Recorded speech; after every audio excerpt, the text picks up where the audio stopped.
Guys, আমি এতদিন ধরে জিমে যাই কিন্তু আমার বডি কেন হচ্ছে না? আমি জিমে গিয়ে কি ভুল করি তোমরাও দেখো, আর আমাকে বলো যে বডি কেন হচ্ছে না। খালি পেটে বিকেল বেলা 5টার সময় বেরিয়ে পড়লাম জিমে যাব বলে।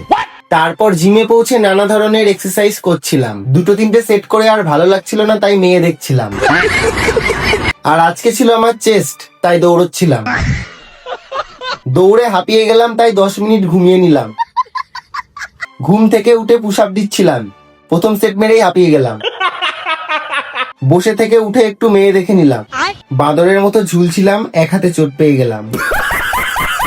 ভাবলাম একটু মাসাল বানিয়ে নি, প্রথম সেট মেরেই মেয়ে দেখতে শুরু করে দিলাম। চেস্টের দিন লেগ মারতে গেলাম তো ঘাড়ে লেগে গেল। তোমরা তো দেখলে আমি জিমে গিয়ে কি কি করলাম, তাহলে বলো আমার বডি কেন হচ্ছে না? ভুলটা কোথায় হচ্ছে? সব শেষে ফিনিশিং টাচ দিতে গেলাম, কোমরে লেগে গেল, 1 মাস জিম বন্ধ। সাবস্ক্রাইব করো নতুন ভিডিও দেখার জন্য।